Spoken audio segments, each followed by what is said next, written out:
Hello বন্ধুরা, আসসালামু আলাইকুম। সবাইকে স্বাগতম আজকের নতুন রেসিপিতে।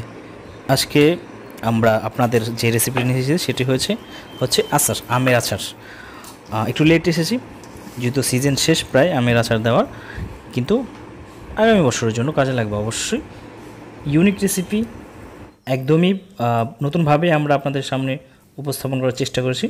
আশা করি শেখার কিছু আছে, শিখতে পারবেন। একদম নতুনভাবে আজকের আমরা আমের আচারটা দেওয়ার চেষ্টা করছি। দুইটি আচার হবে, দুইটি ফ্লেভারে, দুইটি পদ্ধতিতে।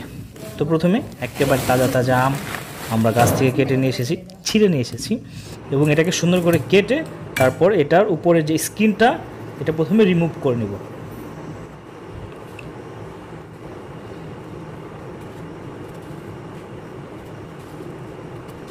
সুন্দর করে আমের স্কিনটা রিমুভ হয়ে গেলে তারপর এটাকে আমরা কাটার প্রসেসে চলে যাব। আমরা দুটি পদ্ধতিতে কাটবো আম, একটা লম্বা করে কাটবো আর একটা কিউব অর্থাৎ গোল করে কাটবো। একটা হবে মিষ্টি আর একটা ঝাল, একটা টক মিষ্টি আর একটা টক ঝাল। সে কাটা হয়ে গেছে, সরি স্কিনটা রিমুভ ছোলা হয়ে গেছে। এখন আমরা এটাকে কেটে নেব।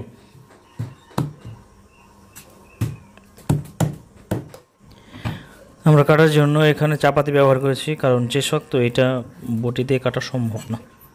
আচ্ছা, একটা আমের 8টা পিস করার চেষ্টা করেছি, যেহেতু আমের সাইজটা একটু বড়।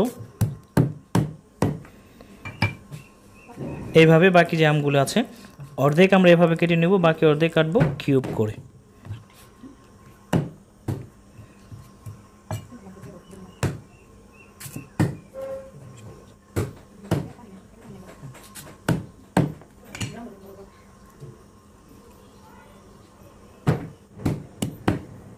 এখন যেগুলি কাটবো এগুলি আমরা গোল করে বা কিউব করে কাটবো।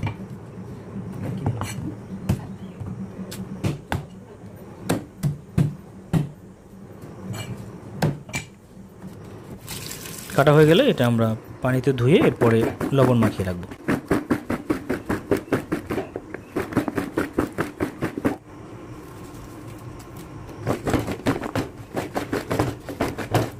লবণ মাখানো হয়ে গেলে আমরা এটা রোদ্রে রেখে দেব একদিনের জন্য, অর্থাৎ একটা রোদ আমরা খাওয়াবো, যেটাকে বলে একদিনের জন্য রোদে রেখে দেব। আপনাকে ভালো করে মেলে দিতে হবে এটা রোদরে, এবং সারাদিনে আপনাকে 3 থেকে 4 বার উল্টে পাল্টে দিতে হবে, অর্থাৎ নেড়ে চেড়ে দিতে হবে আমটা, যাতে আমের উভয় পাশে ভালো করে রোদটা পায়। একটা রোদ অর্থাৎ একদিন রোদ দেবো, একটা সম্পূর্ণ শুকিয়ে ফেলবো না, কাঠখড়ির মতো।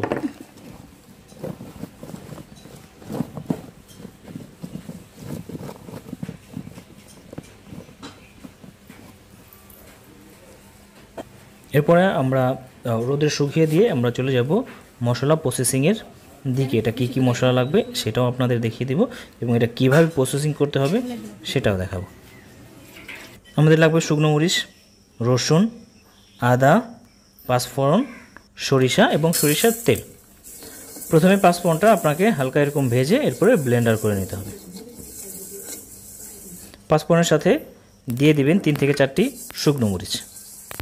শুকনো মরিচ এভাবে টেলে নিতে হবে। দুইটা একত্রিত করে ব্লেন্ডার করে নিতে হবে।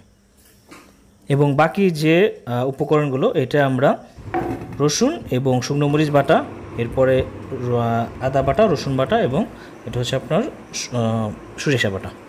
আমরা শুকিয়েছি একদিন, নেক্সট ডে এটা একদিন শুকিয়েছি। এখন যেটা ঝাল করে আমরা বানাবো আচারটা, সেইটা প্রথমে প্রসেসিং করব। দিয়ে দিলাম আপনার সরিষা বাটা 2 টেবিল চামচ, এরপরে আদা রসুন বাটা, রসুন মরিচ বাটা, এরপর আদা বাটা এবং রসুন বাটা,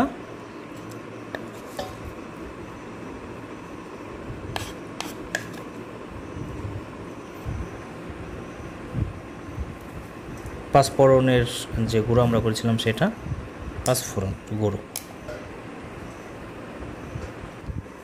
এরপরে সরিষার তেল দিয়ে এবং পরিমাণ মতো লবণ দিয়ে এটা ভালো করে মাখিয়ে নেব।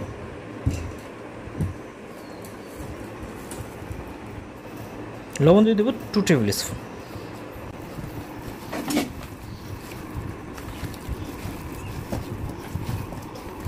একদম ভালো করে মাখাতে হবে।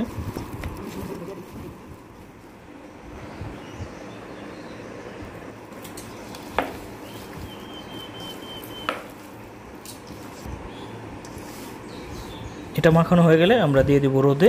এটাকে আরও 2 দিন রোদে শুকিয়ে, যেহেতু সংরক্ষণ করতে হবে, রোদে শুকাতে হবে। রোদে শুকিয়ে এরপরে তেলে চুবিয়ে রাখবো বা তেল দিয়ে জারে ভরে রাখবো।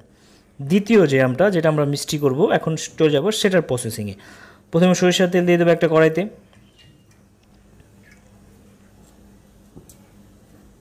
দিয়ে দেবো শুকনো মরিচ 2টা,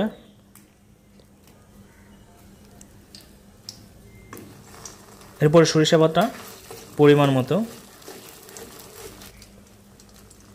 এরপর দিয়ে দেবো আদা রসুন বাটা 2 টেবিল স্পুন দিয়ে এটা ভালো করে একটু কষিয়ে নিব। এবং এরপর দিয়ে দিব আমগুলো, যে আমগুলো আমরা একদিন রোদে শুকিয়েছিলাম।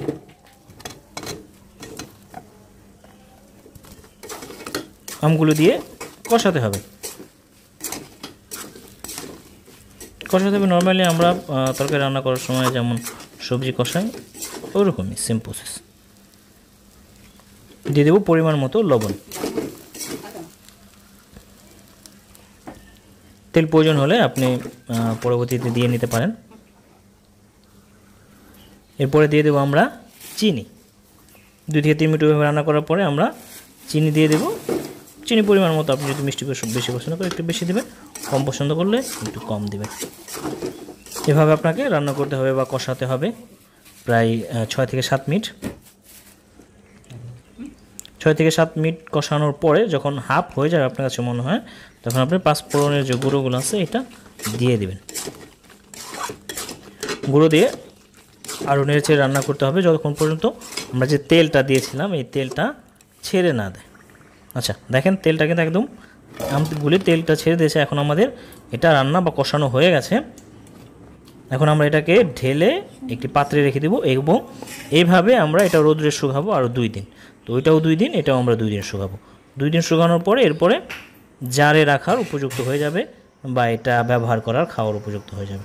তো আমাদের এই আমটা, যেটা আমরা ঝাল করে বানিয়েছিলাম, মাখিয়ে রেখেছিলাম, তো ওইটা আমরা 2 দিন শুকিয়েছি। এখন আমরা এটা জারে ভরে রাখবো।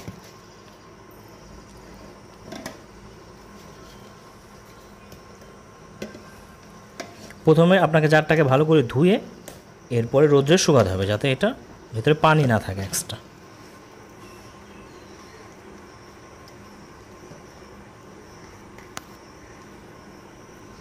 জারটা পরিপূর্ণ হয়ে গেলে এতে আমরা সরিষার তেল দিয়ে দেব, কাঁচা সরিষার তেল, কিন্তু সরিষার তেল দিয়ে দেব একদম, যাতে আচারটা অবশ্যই সরিষার তেল যাতে আচারের উপরে থাকে অবশ্যই।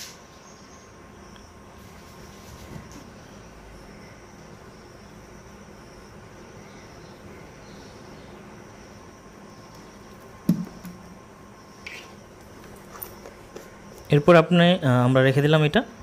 আপনাকে আরও 2 থেকে 3 দিন রোদে দিতে হবে, যেহেতু এটা অনেক দিন পর্যন্ত সংরক্ষণ করতে হয়। রোদে দেওয়ার সময় অবশ্যই মুখটা খুলে রাখবেন। এরপর দ্বিতীয় যেটা মিষ্টি, সেটাও 2 দিন রোদে শুকানোর পরে এখন আমরা এটাকে জার বন্দি করব। এটার ভিতরে এক্সট্রা কোনো তেলের দরকার নেই, তেল যেই তেলটা আছে এখানে সেটাতেই হয়ে যাবে।